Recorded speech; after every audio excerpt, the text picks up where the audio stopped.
Okay, good morning, everyone. Welcome back. We are making our way through our admittedly short history of evolutionary robotics. I hope you're all well. I'm going to start off today by asking you a question. This is an old question, almost a riddle from neuroscience. Why don't plants have brains?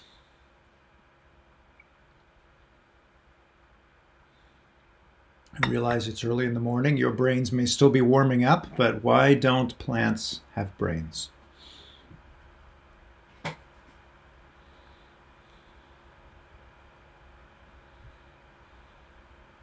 you have an idea, go ahead and type it into chat.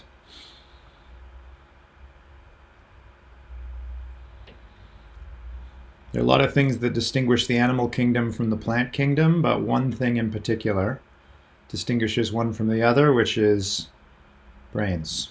Why?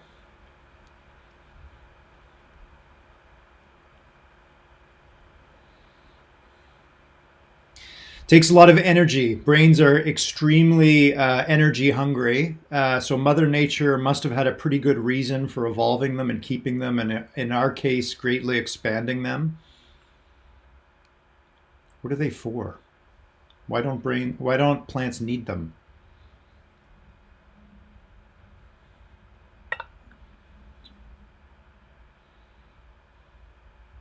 They don't need to think.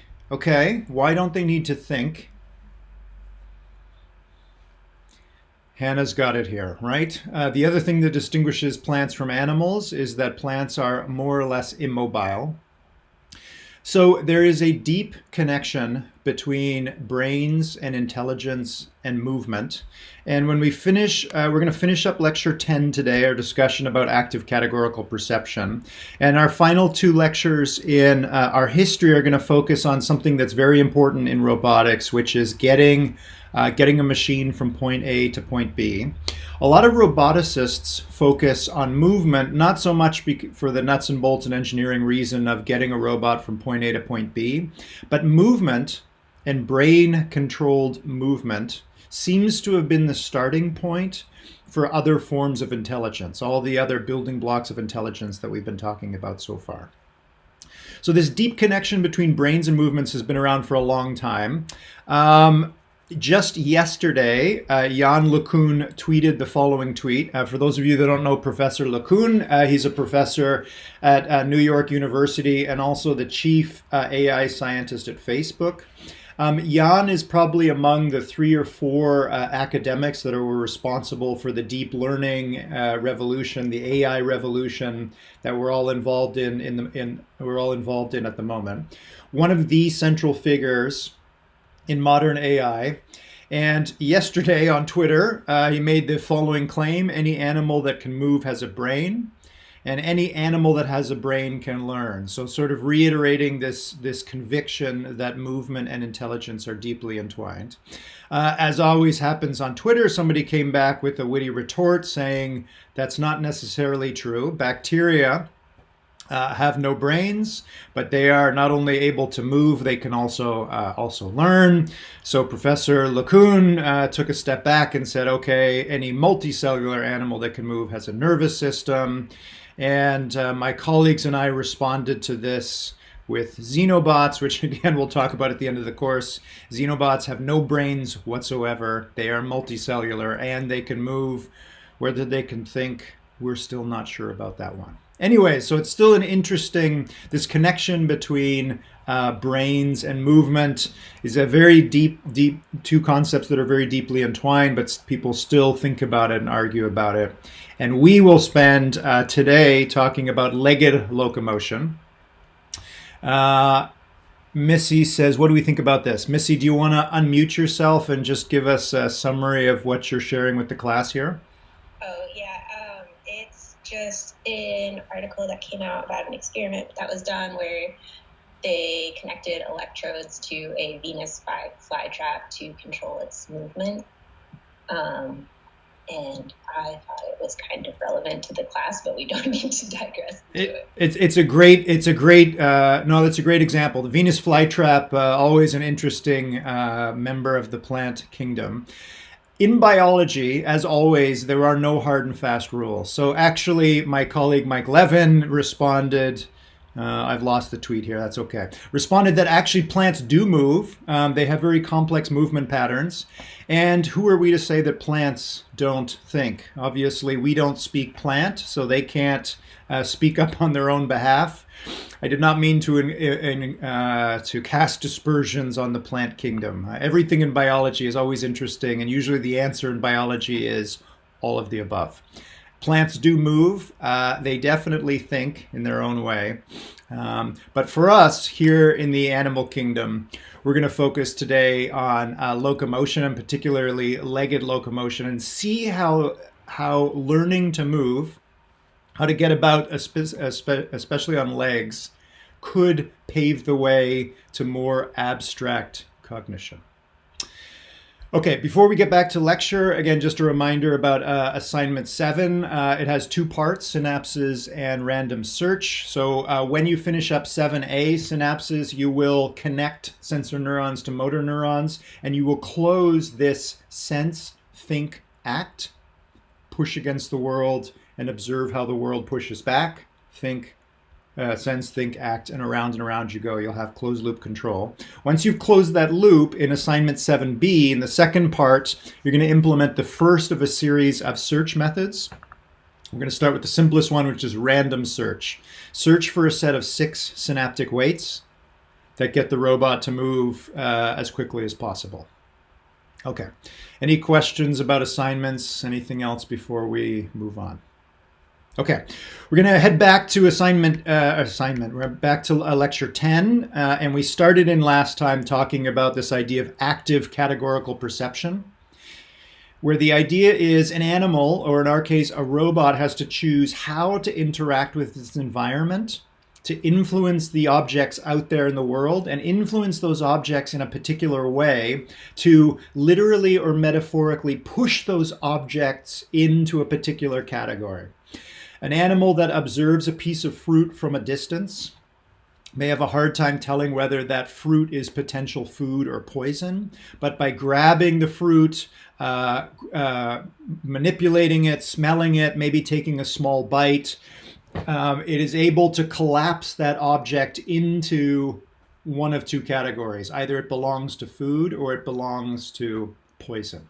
Okay, so again, ACP is trying to reduce within category differences. If I'm manipulating a bunch of objects, can I manipulate them so that they feel similarly to me? On the flip side, if I'm manipulating a bunch of objects, can I manipulate them in a way that I sort of maybe literally move them into separate piles, or at least conceptually alter them so that I am magnifying the differences between categories? We'll see an example today of a robot that does this. This is definitely no longer a minimal agent, so we're moving out of the landscape of minimal cognition. This is a robot that was described in the following paper. The title of the paper refers to an anthropomorphic robotic arm. Anthro meaning human-like, and morphic meaning of shape. So human-like shape. You can see this is not a humanoid robot. It's only an arm robot, but this arm is somewhat anthropomorphic. I'll talk about the arm in a moment, but let's step back and talk about what this arm is going to do. We're going to present 8 different objects underneath the palm of the hand of the robot. And you can see immediately by looking at these 8 objects that we can see that each of the objects belongs to one of 2 categories. Either the object is a sphere or the object is an ellipsoid. You'll notice that it's not strictly 8 objects. It's actually just 2 objects that have been rotated, but for our purposes, let's just assume these are 8 separate objects. The robot isn't going to know. We're going to place one of these objects under the robot's palm, one after the other, until it has felt all 8 of these objects. The goal of the robot is we're going to evolve this robot to quote unquote tell us which class the object it's currently manipulating belongs to, ellipsoid or sphere. Okay, it's not that difficult a task. Seemingly not that difficult a task. Okay. We are actually going to evaluate, we're going to evolve CTRNNs to control this robot arm like we've seen a few times before now. We're going to evaluate each CTRNN, not 8 times, but 16 times. We're going to pull the arm into initial position A and then expose it to these 8 objects. Then we are going to, we're going to put it at position A, allow it to manipulate object 1, pull the arm back to position A, allow it to manipulate object 2, and so on. When it's done that, we'll pull the arm to position B, put the first object under the palm. When the robot's done, we'll put the arm back to position B, put the second object under the robot's arm, and so on. So we're going to evaluate each CTRNN 16 times. Okay, let's have a look at the arm itself. You can see that there are J1 through J7. So these are the 7 rotational joints.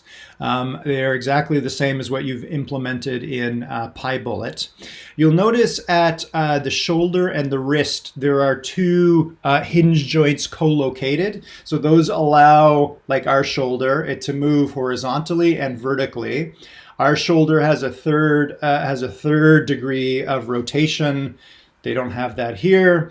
Our wrists also can move left and right and up and down, and our wrists can also roll, but they are restricting the roll of the wrist. So just this and just this. Okay, 7 joints. That's in the arm. You'll notice that in the hand, there are a whole bunch of rotational joints, but all of these blue or light blue joints that you see here, these are all going to be controlled by one muscle, or one motor. That motor is going to pull all the fingers in or open them back up again. So this robot cannot rotate its fingers independently. Okay. We have a number of sensors in the hands. We have 10 of them, 1, 2, 3, 4, 5, all the way up to 10. So we got 10 sensors in the hand, 7 joints. Let's see how all of these links and joints and sensors are put together in the neural network. Here's a picture of the CTRNN that controls this anthropomorphic arm. There are a total of 48 different neurons. We have 22 sensor neurons. We have, what is that? 1, 2, 3, 4. 1, 2, 3, 4. We have 8 hidden neurons, and however many this is, 14 motor neurons plus a 15th and a 16th in the hand. We'll talk about these sensor motor neurons in a moment. And there are 2 new neurons that we have not seen before. These are going to be categorization neurons. As the robot is manipulating an object, we as the investigators are going to watch neurons 47 and 48. And you can think of these as the robot's mouth. This is where the robot is going to tell us whether it sees a sphere or an ellipsoid. Okay. So let's have a look at the sensor neurons first. We have 7 arm proprioceptive sensors. I think we talked about proprioception last time. So we have 1 sensor neuron embedded in each of the 7 joints. And those 7 proprioceptive sensors report the current angle of the joint.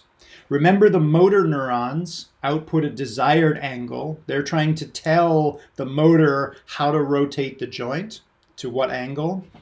Proprioceptive sensor is a sensor. It's recording what the current angle is. We have a total of 10 tactile sensors, which are the 10 touch sensors in the palm, thumb, and 2 each in the 4 fingers. We have a total of 10 touch sensors. You'll notice they're all on the undersurface of the hand. Again, that's anthropomorphic. You have much more fine resolution of tactile sensation on the palm of your hand than you do on the back of your hand. Why? Why not an equal distribution of tactile sensation on the palm of your hand and the back of your hand?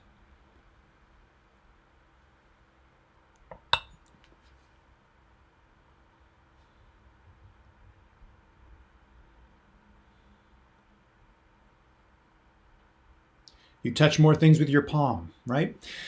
Embodied cognition, or evolution, has evolved us and all animals so that sensation is focused where we need it most, right? Okay. And then we have 1, 2, 3, 4, 5 hand proprioceptive sensors. What do you think those 5 hand proprioceptive sensors are recording? Where are those 5 proprioceptive sensors in the hand? Remember, proprioception returns angles of things.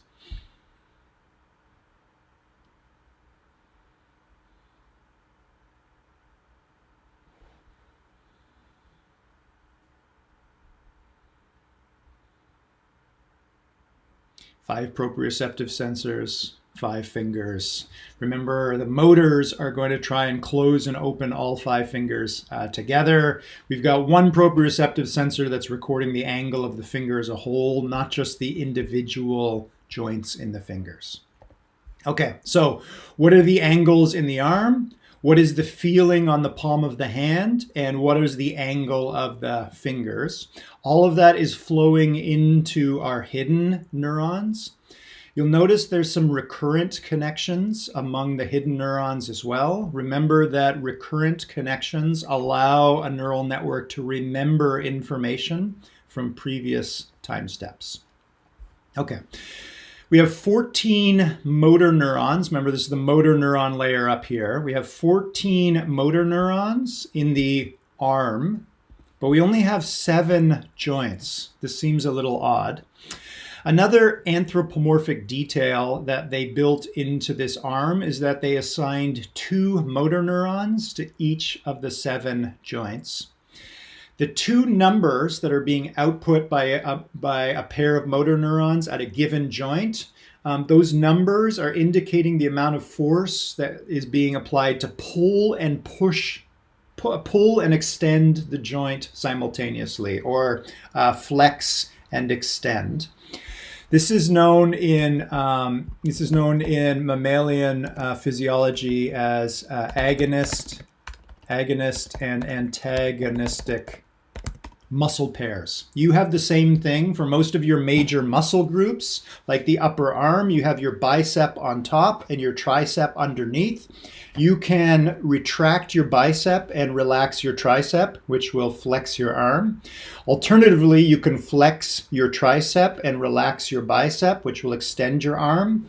If you're holding a heavy object, you can flex both muscles simultaneously. That will hold a heavy object. So there is an advantage to having pair opposing muscle groups. They have the same thing in the arm of their robot. Okay, two motor neurons assigned to the hand. Same thing. We have one agonist and antagonistic motor neurons.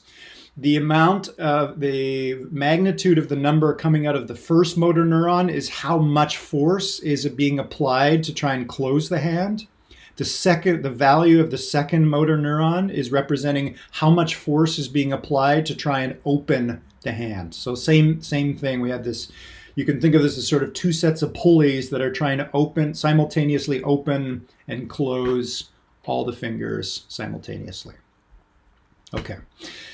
Okay, so this is a visual representation of the neural network. We'll come back and talk about neurons 47 and 48 when we get to the categorization part of this experiment. Here's the math that describes the neural network. Remember in a CTRNN that if we have n neurons in the CTRNN, we have a set of n ordinary differential equations. Each equation describes the rate of change of the value of that neuron. So we've got y sub I dot. The dot reminds us that this is a differential equation. So the stuff on the right-hand side describes the rate of change of the value of the ith neuron. Remember, we have tau sub I, which can speed or slow the response of the neuron. For the first 22 neurons, which are the 22 sensor neurons, we have a simplified set of ODEs. So not all Not all 48 ODEs here have the same form. The first 22 are missing all the normal stuff except for minus y sub I. And remember that the y sub I means that whatever the value of the neuron is, it will gradually try and return to 0.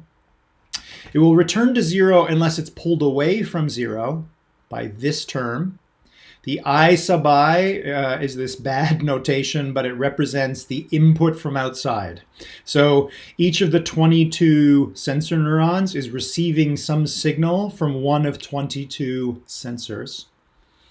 There's a gain value here. I think this should be G sub I, but this is maybe a little bit too much detail, more detail than we need for today. Okay, so that we have 22 ordinary differential equations that have this form. The remaining 48 ODEs have the more familiar form we've seen before, which is we're going to multiply all of the incoming sensory values of the J neurons that are feeding in to the ith neuron.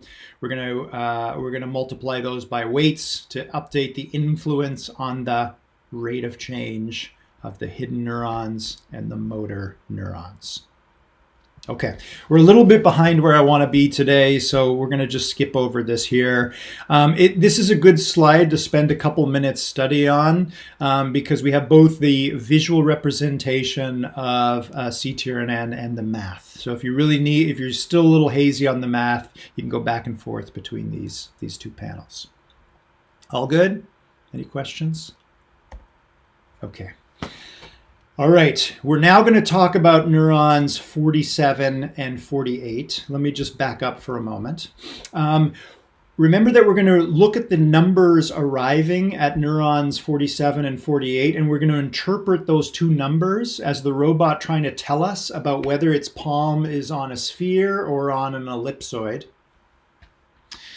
The simplest thing we could do is just ask if value 47 is greater than value 48. We'll interpret that as the robot telling us that it is touching a sphere. If the value of neuron 48 is greater than the value of 47, we'll interpret that as the robot telling us that it's a spheroid. Be the simplest thing to do. An ellipsoid. The researchers did not do that. They did something more complicated, which we're going to talk about now. I meant to put up my whiteboard because we're going to use that today, so just give me 1 minute to put that up.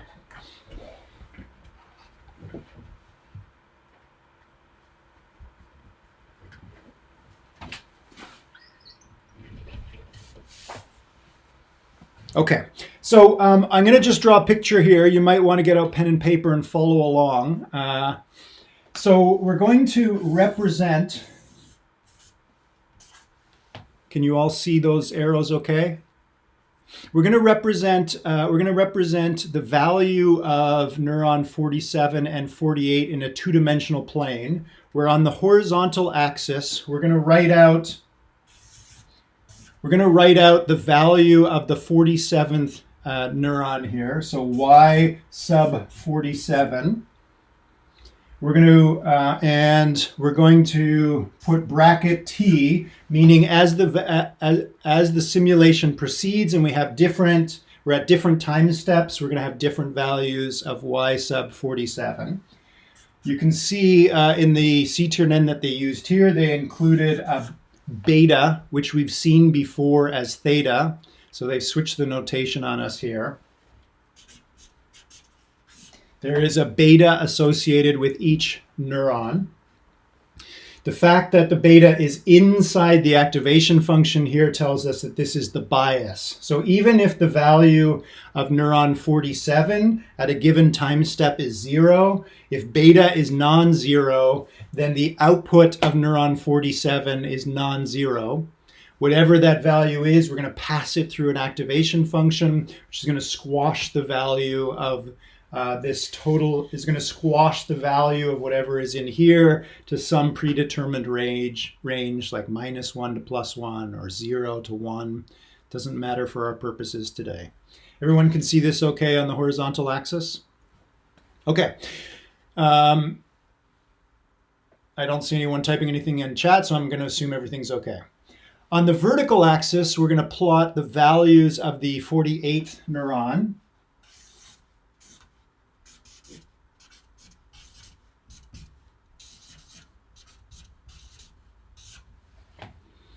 I could have just written y sub 47 down here and y sub 48 up here, but I've written it out just to remember that this is the actual value we're getting out of the 47th and 47th and 48th neuron. We're going to watch those two neurons as the robot is manipulating an object. And we're going to look at those values only during certain time steps. We're going to look at the time steps between 0.95 uppercase T and T, and uppercase T. Uppercase T is the total number of time steps. So in your simulations at the moment, you're either running your simulation for uppercase T equals 1,000 or uppercase T equals 10,000. So we're looking at the values of these two neurons during the last 5% of the simulation period. Let's imagine at T equals 0.95 uppercase T, so 95% of the way through the simulation, we query these two values, and we'll interpret them as coordinates, which means we can represent the values of those two neurons as a point in this two-dimensional plane. At the next time step, the robot moves its hand a little bit, which alters the values of the sensor neurons, which alters the values of the hidden neurons, which alters the values of Y47 and Y48, which means we can draw a new point, which is close to, but not quite where the original one was. So I'm going to write this as T sub 0 instead of writing 0.95 uppercase T. This is the first time step during which we're looking at the values of 47 and 48. This is T sub 1, the next time step, and the next time step, and so on. And if we continue, we get a trajectory in two-dimensional space of the changing pair of values during the last 5% of the simulation. Okay. All right. Bear with me. Why are we doing this? Once we do this, we're going to look and see what was the object actually underneath. What was the object actually underneath the hand? Let's assume for a moment that what was underneath the hand is a sphere. We're going to take a rectangle and draw a rectangle around this trajectory. It's a bounding box. We're going to find the minimum horizontal value and the maximum horizontal value. We're going to find the minimal vertical value and the maximum vertical value. And we're going to call this rectangle uppercase R for rectangle, sub S because it was a sphere, and lowercase e for the current trial that we were testing. There's 16 trials. So we've got RSE representing this rectangle. What we're drawing here is the way we're going to interpret the 47th and 48th neuron. This is the language in which the robot arm speaks. Okay, let's imagine we go back now and we place, again, the sphere underneath the robot's hand. It doesn't know that we've given it the sphere again. It just knows we placed some object under its hand. And when we do, it's going to manipulate that object and produce some different trajectory. I should have had colored markers here for today, but just bear with me. So we get a second trajectory corresponding to that second object. We draw another bounding box around that one, and we continue for the third presentation of the sphere and the fourth presentation of the sphere. So we get back 4 rectangles, we get 4 RSEs. Then we place the ellipsoid under the robot's hand, and we get a different trajectory. This is R underscore, R sub D for ellipsoid in the E'th trial. We have 4 of these ellipsoids, so we're going to get 3 more bounding boxes, 3 more RDEs. That's the second one, the third one, and the fourth one. I apologize, this is getting a little messy, but we've got 4 rectangles up here, 4 rectangles down here.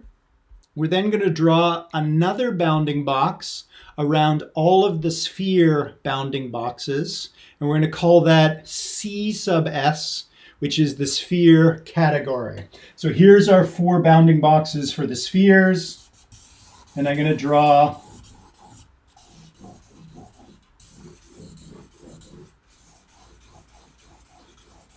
so this is C sub S. And I'm going to now draw another bounding box around all the RDEs. 1, 2, 3, 4.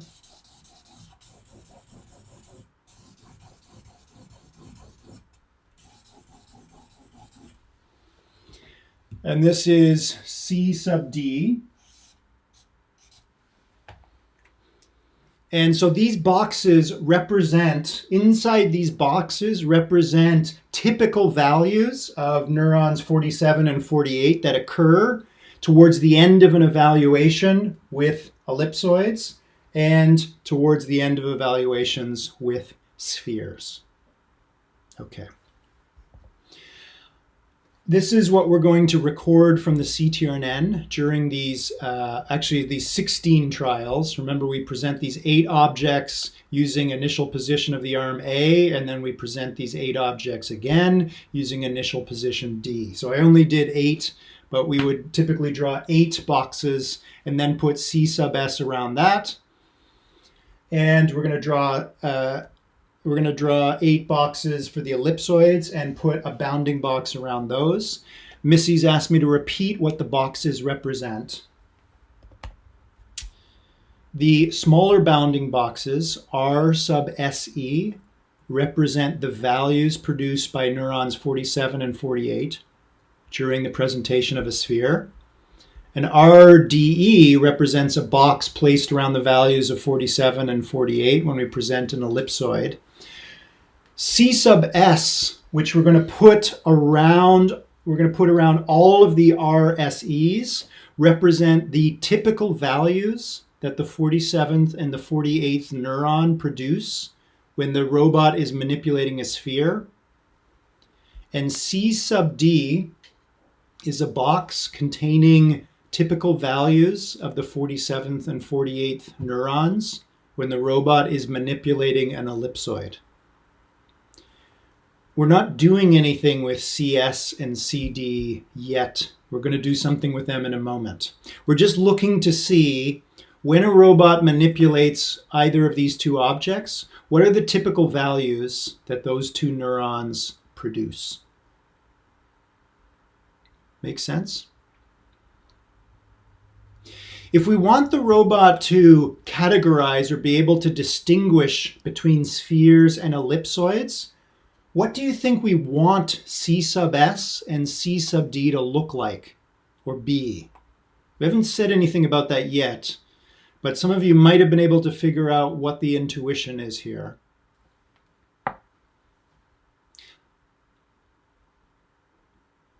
This is all drawn for just one CTRNN that we've dropped into the robot 16 times. If we take a different CTRNN and drop it into the arm, it's going to produce a different 16 boxes, leading to a different C sub S and a different C sub D. What do you think we would like, for a robot that's able to distinguish between these 2 objects, what do you think we would like these 2 boxes to look like? Anybody have an idea or an intuition yet? You can think of these 2 boxes as the arm's, the robot's language. It's trying to tell us what it literally thinks about these 2 categories, these 2 classes of objects. If CS and I'll just give you a moment to think about this. What would we like the robot to quote unquote say? What would we like C sub S and C sub D to look like if the robot can successfully tell the difference between spheres and ellipsoids?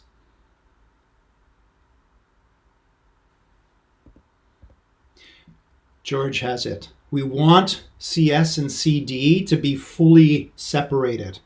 Andrew says no overlap. Exactly. You've got it, right? So if the robot spoke English and it's blindfolded, it has no camera. Remember, it just has proprioceptive and touch information. The robot could say, I don't know, all 16 of these objects you gave me, or all 8 which you presented to me twice, I can't tell the difference between them. They all feel the same.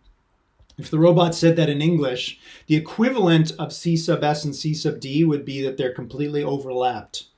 Neurons 47 and 48 tend to produce more or less the same values, regardless of whether the robot manipulates a sphere or an ellipsoid. If the robot succeeded and said, aha, these 4 feel very differently from these 4, that would correspond to CS and CD being completely separated. So the fitness function, which we're going to talk about now, the fitness function is designed to evolve CTRNNs that move CS and CD apart. Okay, here's the fitness function here. It's made up of 2 terms, F1 and F2. Let's look at F1 first. You can see that F1 is a sum over lowercase e to uppercase e. Uppercase e equals 16. The 16 trials, right? 8 objects presented under 2 different initial conditions. So we're summing over 16 trials. We're taking 1 minus something. And remember that whenever we see a minus term in a fitness function, this means the robot is being penalized for this thing. The larger this thing is,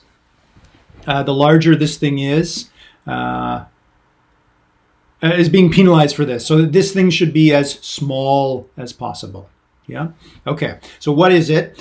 DE divided by D max. Let's look at D max first. D max is the maximum distance between the palm of the hand and the object when the object is located on the table. So D max would be how far can the robot arm rotate away from the object. That's D max. DE is the Euclidean distance between the object and the center of the palm at the end of the trial. So the robot during the trial is maybe doing something like this, picking up the object and dropping it, but at the end, the hand should be in contact with the object. So a minimal value of this ratio, we're trying to minimize this. A minimum would be that the numerator is 0. D sub E should be 0. So what is F1 if a CTRNN evolves to maximize F1? What is that CTRNN causing the robot to do?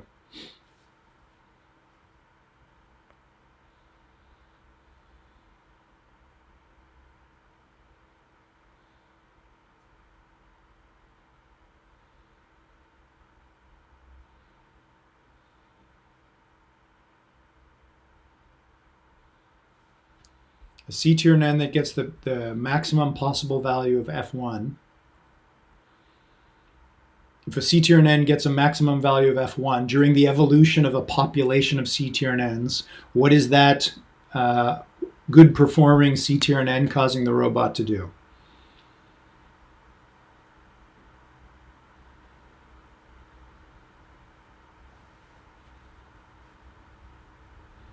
It makes sure, as Lucas says, it makes sure that the robot is touching it at the end. You can imagine that the investigators added this term because most of the CTRNNs would cause the arm to move all over the place and the hand would never be in contact with the object, which means because the robot has no camera, there's no way that it can categorize or tell the difference between these 2 objects. If I asked you to distinguish between spheres and ellipsoids, but I put a blindfold on you and you never touched the objects, you're not going to do very well either. Okay. So the robot has to, evolution has to maximize the term F1. The maximum value of F1, you can work this out for yourself. The maximum value of F1 is 1. So if the robot gets a value of F1 less than 1, it does not get any points from the second term. So in essence, it has to evolve a maximum value of F1, and when it does, it unlocks F2. What is F2? F2 is 1 minus another ratio. So again, the minus sign tells us that this ratio is a penalty term. Evolution should be trying to minimize this value as much as possible. Get this ratio to be as close to 0 as possible. And as George and Andrew were already mentioning, we know what it's being penalized for. It's being penalized for the area of overlap between CS and CD. Get the overlap to be as low as possible. Ideally, get that overlap to be 0. Okay. What are they dividing by? They're dividing by the minimum of two values. They're dividing by the minimum of the area of CS or CD. The denominator simply normalizes this value, this overall ratio. So if the overlap is 0, 0 divided by anything that's non-zero means this entire ratio is going to be 0. If the amount of overlap is non-zero, there's some overlap, normalized by the size of the smaller of the two bounding boxes, CS or CD. We don't need to worry too much about this normalization term for now. We just keep in mind that we're evolving CTRNNs that keep the robot's palm in contact with the object, and it minimizes the overlap between these two bounding boxes. Okay, so let's watch a pair of videos. These videos are taken from one evolved CTRNN. We're going to drop the CTRNN into the robot's arm, where the arm starts at position A, and we're going to put spheres and ellipsoids underneath the robot's palm. And I hope you can see this in the video. The color scheme isn't very good here. There is a vertical blue arrow here. You'll notice at the moment that at this point in time, the robot is already grasping one of these objects. The blue arrow is pointing straight up, meaning that the robot does not know whether this is a sphere or an ellipsoid. If I start playing this video, you'll notice that the blue arrow starts moving.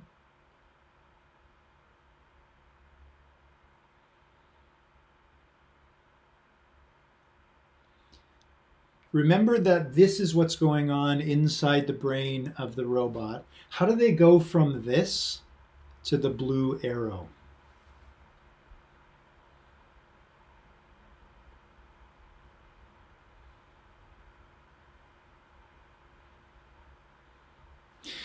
It's a little hard to see in this video, but if you watch carefully, hopefully you can tell by eye which of these objects is the sphere and which is the ellipsoid.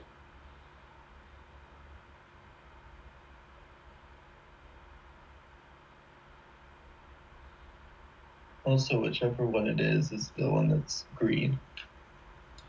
Oh, thank you. I missed that. Exactly. Perfect. Thank you. So the actual object is written in green, and the blue arrow, as you'll see in most of the cases, ends up pointing towards the correct object class. How do we go from this to the blue arrow? When they were making this video, how did they know how to draw the blue arrow?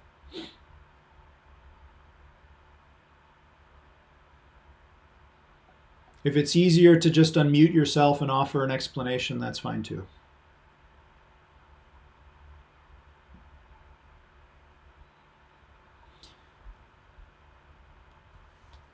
So let's start at the beginning here. At this point in time, you can see obviously the palm is in contact with the object. Inside the CTRNN, there is some particular value of neurons 47 and 48.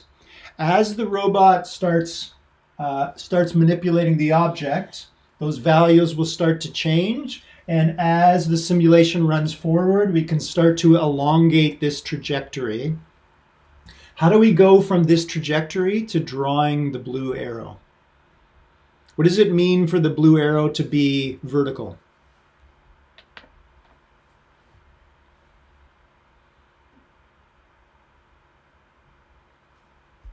When the video is playing, you'll notice at a certain point in time, the arrow switches from vertical to pointing right or left. What does that mean?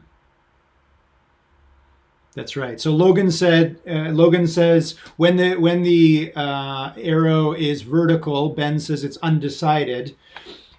The values are outside either of the two bounding boxes, outside CS or CD. But the moment that trajectory wanders into C sub S, then the arrow points to S, to sphere. If the trajectory wanders into CD, the arrow points back to points to ellipsoid. If the trajectory wanders into an area of overlap, if there is an area of overlap, then again the arrow becomes vertical. The robot is undecided or doesn't know. Here's the same CTRN, but starting from a different initial condition. You'll notice again, it's correct most of the time. I think there's one or two in here where it might get it wrong. I don't remember. Let's see.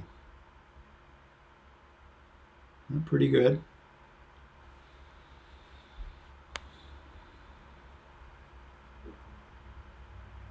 What can you tell me about the robot's strategy? How does the robot grasp the object, or grasp the objects to reduce within category differences? How does it manipulate all of the presentations of the sphere to make sure it's a sphere? And how does it manipulate all of the ellipsoids? How does it move the ellipsoids so that all of the ellipsoids feel the same to the robot?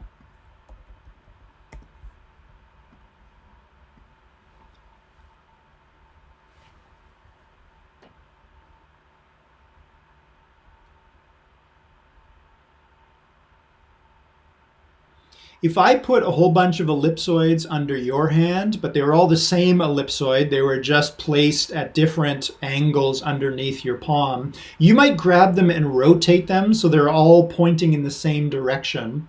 So you're ending up at the end with similar feelings across these four different initial conditions.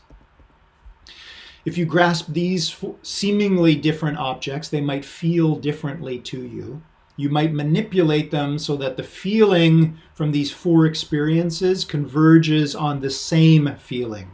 That's acting to reduce within category differences. I've watched these videos many, many times. I can't figure out what strategy the robot is adopting to reduce within category differences and magnify across category differences. It looks to me like the robot is doing the same thing in all 16 cases. Hard to say in this case. Okay.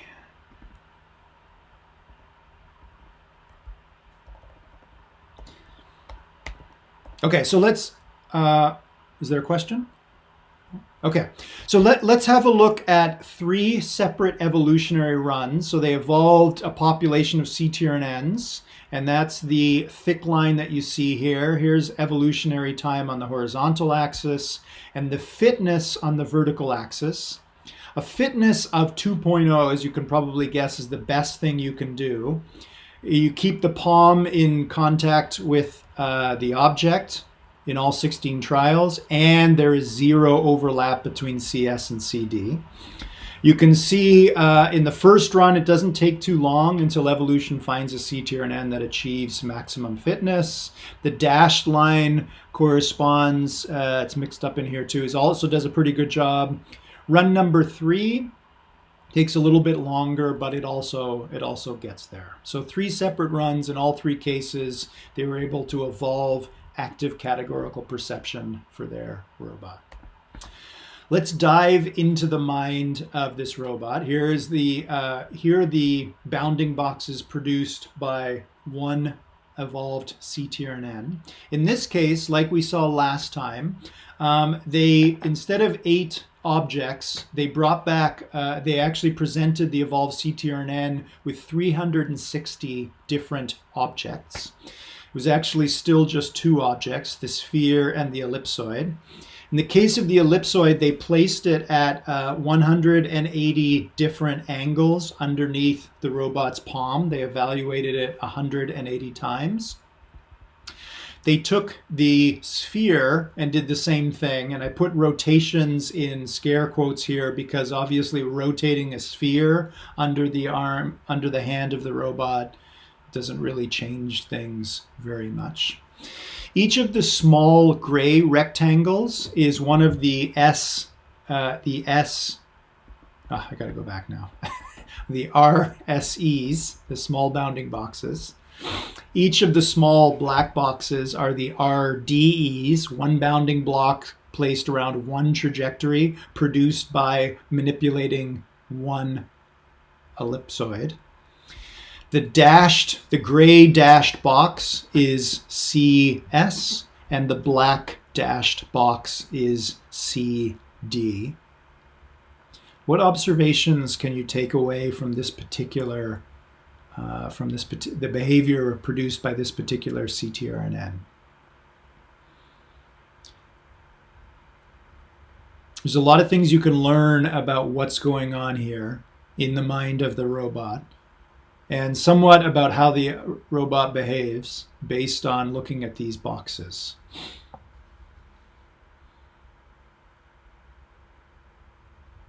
You'll notice the dashed box and the 2 dashed boxes do not overlap, which is good, right? Andrew says the spheres are more easily identified. What do you mean by that, Andrew? If you want to elaborate, you can unmute yourself and offer an explanation. I'm not sure if this is totally right, but the C, the large dashed rectangle around the sphere is much smaller.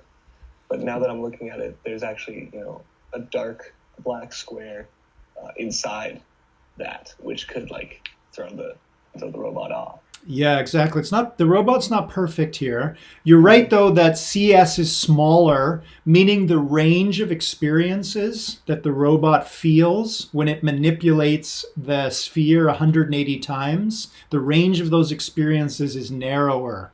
The variation in the 47th and the 48th neuron, the variation in the values of those 2 neurons is more constrained. And the breadth of experience, the feelings that the robot experiences when it manipulates the 180 presentations of the ellipsoid is much larger. It doesn't necessarily correspond to more easily identified. It could. Andrew mentioned that this small black rectangle is inside the gray dashed rectangle. So what does that mean? What happened in this case?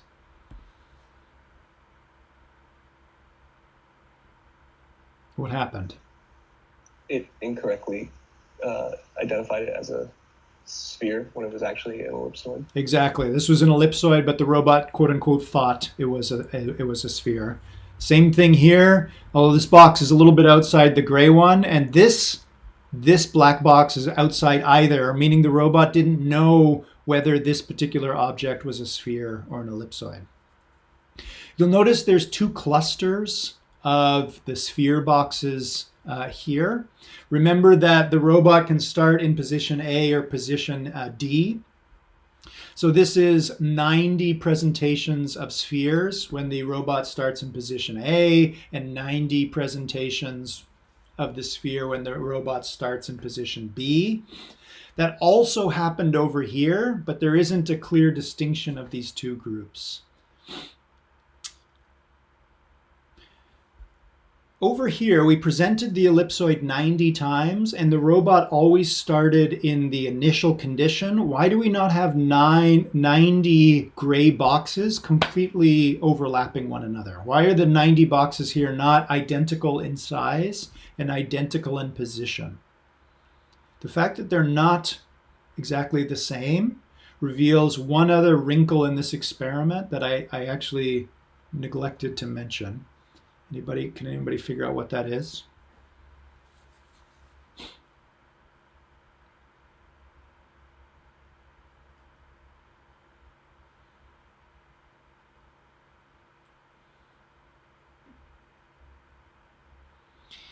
If I tried to present an object to you while blindfolded in exactly the same position, if I tried to replicate for you the exact same experience twice, you probably wouldn't experience it as being exactly the same. There'd be little differences that come up because we live not just in an analog world, but we live in a noisy world.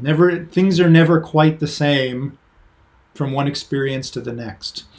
They simulated that in this robot arm by adding a little bit of noise to the arm and the sensors. So as the values were propagating through the CTRNN, they added small amounts of random noise to those values.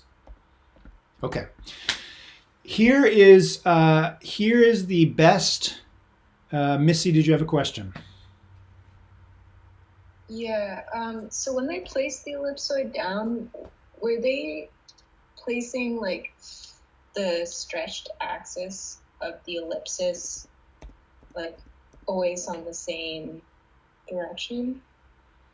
Not always in the same direction. So the major axis of the ellipsoid, as you can see here, is horizontal. Then the major axis is 45, then vertical, then 45. So they're placing the ellipsoid. I wish I had an ellipsoid with me. They're placing an ellipsoid on the ground, but they're putting it at different horizontal orientations on the ground. And then they put the robot's arm and hand at position A, starting on top of the ellipsoid. Okay. So at the first time step, at least in the case of the ellipsoids, the robot usually immediately feels that something is different. From the robot's point of view, these could be completely different objects. Okay, so here's an example. This is the best evolved CTRNN from run number 2. I don't know why they have multiple dashed boxes in this case. My understanding is there should be just one gray dashed box and one dashed black box. Doesn't matter too much. You can see that again in this best evolved CTRNN from the second evolutionary run. There is no overlap. They're close, but not quite overlapping. Here's the second best CTRNN from the second run. Again, no overlap. And in the third best controller from run number 2, again, they zoomed in and there is no overlap between these two boxes. You'll notice that in all 3 cases here, actually in all 4 cases, case 1, case 2, case 3, and case 4, the gray box, CS, the range of values resulting from manipulations of the sphere is the range of values is more narrower than the range of values produced when the robot manipulates the ellipsoid. So there's something about the asymmetry of the ellipsoid that is causing this greater range of experiences. Okay. Why on earth would the investigators go to so much effort to do this rather than just saying if 47 is greater than 48, that's the robot telling us it's a sphere. If 48 is greater than 47, that's the robot telling us it's an ellipsoid. What do you think was the point of the investigators doing this instead?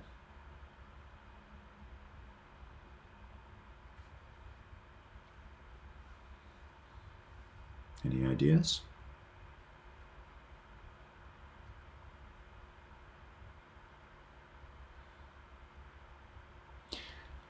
While you're thinking about that, let's imagine that we redid this entire experiment, But now we placed spheres, ellipsoids, and cubes underneath the robot's hand. How would we need to modify this experiment? How would we need to modify this experiment if we wanted the robot to actively categorically perceive, or actively perceive 3 different categories: spheres, ellipsoids, and cubes? What would you need to alter?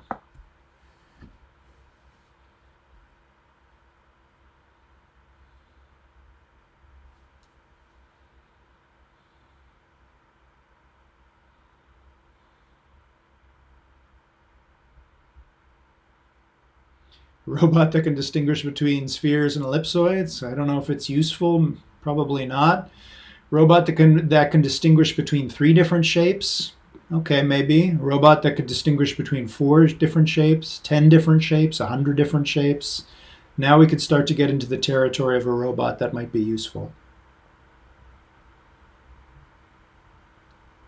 If we want the robot just to distinguish between spheres, ellipsoids, and cubes, what would we need to change?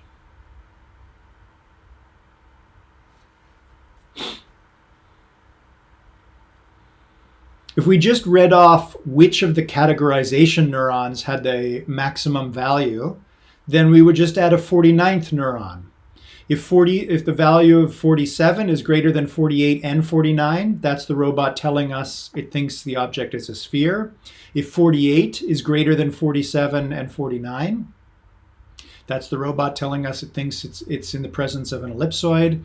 If the value of neuron 49 is greater than the values of the other 2 categorization neurons, that's the robot telling us it's in the presence of a cube. Seems simple enough. What's the problem here? Or what's the potential problem?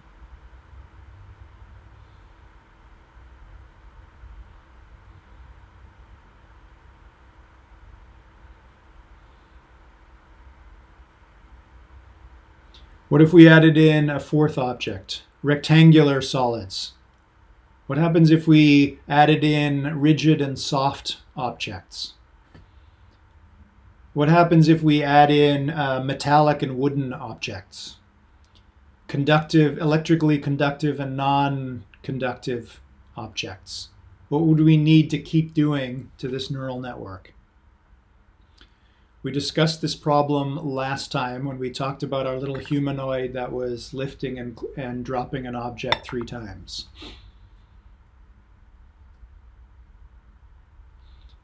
Exactly. As Andrew says, this is not a scalable solution, right? If we add more and more objects, or we add more and more different types of categories, we're going to have to add more and more neurons. Let's go back to spheres, ellipsoids, and cubes. What do we need to do if we follow the method introduced by the investigators here? What would we need? Actually, let's look at this picture. What would we need to change? The robot's going to manipulate 3 different kinds of objects, producing 3 different sets of trajectories, leading to 3 different dashed boxes. The sphere box, the ellipsoid box, and the cube box.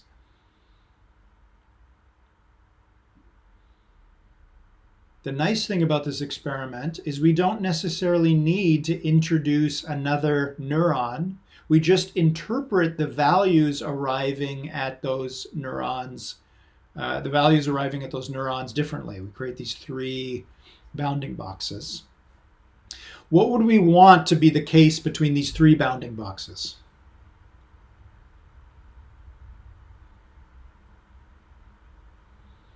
We've got 3 distinct categories. We probably don't want them to overlap, right? Same thing. We want the robot to be able to tell us that those 3 objects are different.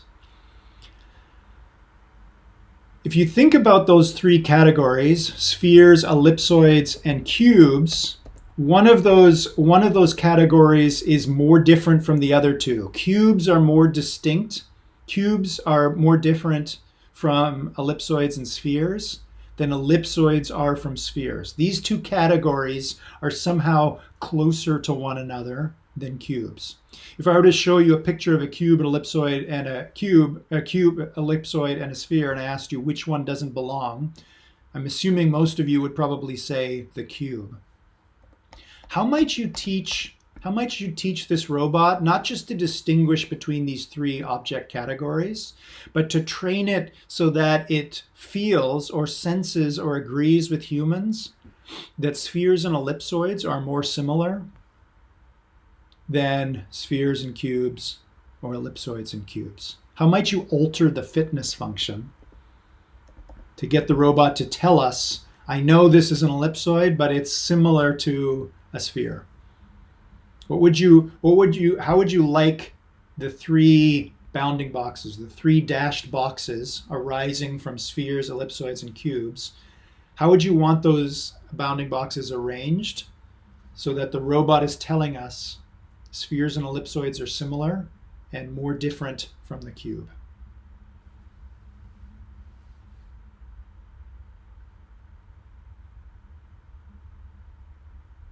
It's getting a little tricky now.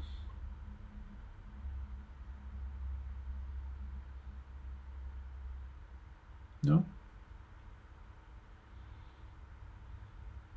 Remember that positions in this two-dimensional space correspond to positions within the space correspond to distance. Points that are further away have more different values.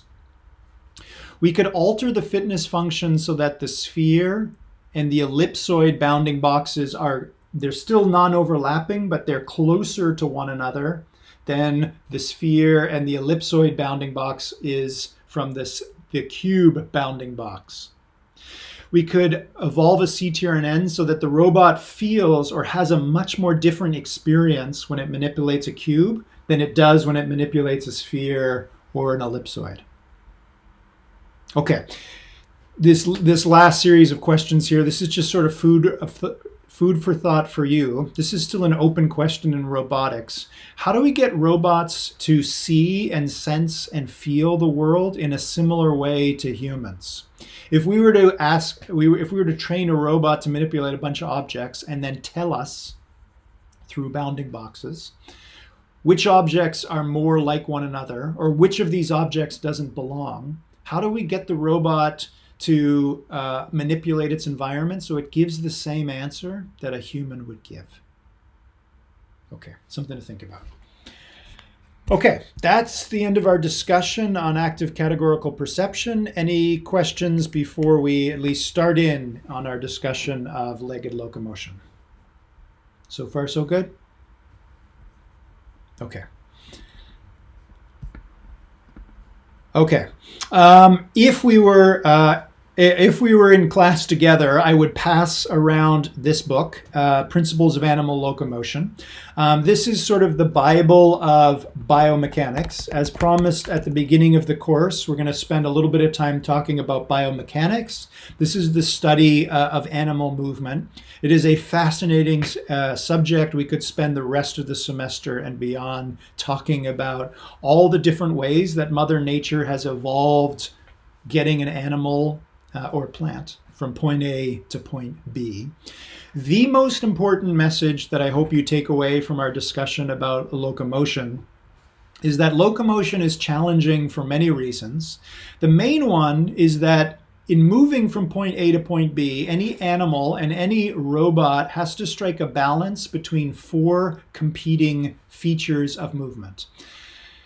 You need to get from point A to point B quickly, or you need to maximize the unit traveled for some unit of time. You can't take forever to get from point A to point B. Speed of travel is important. All of us, as we move about in our daily lives, we're moving through different environments. Less during the pandemic than normally, but humans are good at moving over carpet, gravel, soil, sand, forest floors, beaches, you name it. We need to be able to move from point A to B robustly, meaning that we can still move in a wide range of environments. We can't use infinite energy to get from point A to point B. One of the defining characteristics of humans, we like to think it's raw intelligence, maybe. One of the hallmarks of humans is that we are one of the most efficient land movers possible. There's a great series of investigations into the fact that our ancestors were probably successful hunters, not because they could move faster than a gazelle, but that they could move longer than a gazelle without overheating. A lot of our ancestors may have hunted on the Serengeti Plain by simply walking at a leisurely pace after prey, and those prey would run away, but eventually die of exhaustion. You need to be stable. If you're moving over ground, you can't be falling over. You need to maintain an upright posture. All of these are in opposition to one another, and some of these oppositions are more obvious than others. If you want to move faster, you usually need more energy to do so. Can you see other oppositions between these four features of movement? How does increasing one likely decrease one of the others?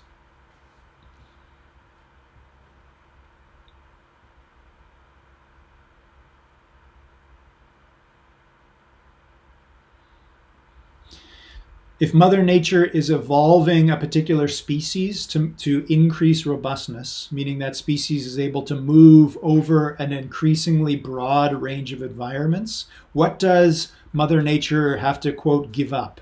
Which of these other three features of locomotion are going to suffer if the species becomes able to move robustly over a wide range of environments?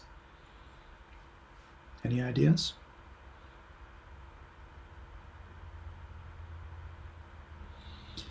Logan says more displacement or faster speed requires more energy usage. Yeah, absolutely. Greater robustness might end up in less displacement, right? So most of us can move pretty quickly on an indoor track, but when you're moving over a smooth icy surface, you cannot move as quickly.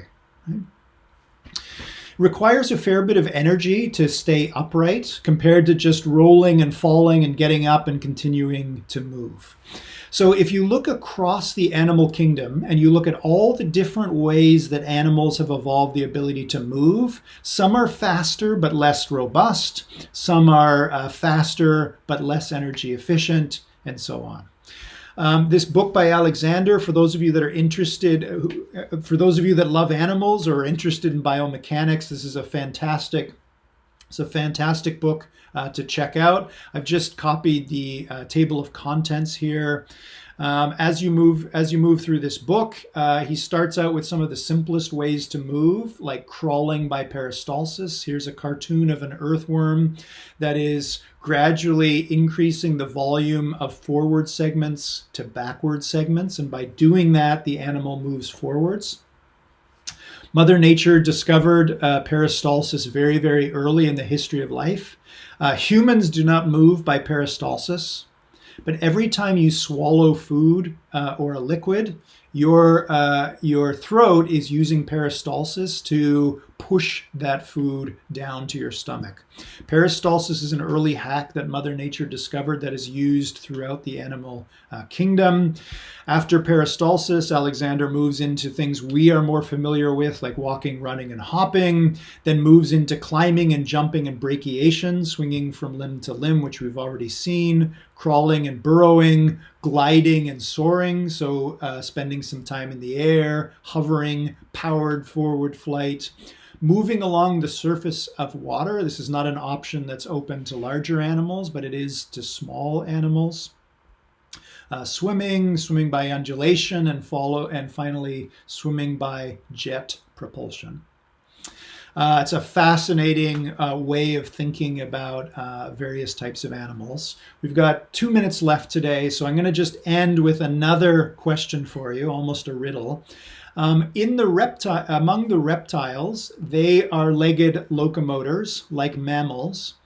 The main distinguishing feature between how reptiles move and how mammals move is that reptiles have arms that are oriented horizontally, and mammals have legs that are oriented vertically. What is the disadvantage of horizontally arranged legs. Why would Mother Nature ever evolve from reptiles to mammals and along the way alter horizontal legs into vertical legs? What's the disadvantage of moving like a snake or moving like a reptile?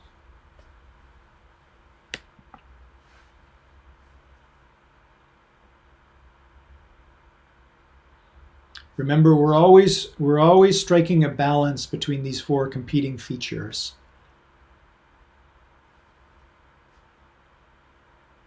If you've ever seen a lizard or ever tried to chase one, you can't catch it. They're pretty fast. Range of motion, not quite. So reptiles are they've got a very wide range of motion. They can swing their legs way out front and way back. What's the disadvantage of sliding along the ground and moving by crawling versus walking or trotting or cantering or running like mammals do? Okay, I see we are out of time, so I'll leave this as food for thought for you. You have a quiz due tonight. You're working on assignment 7. I hope you have a good rest of your day and a good weekend. We'll see you back here next Tuesday. Thanks very much, everyone. Bye-bye.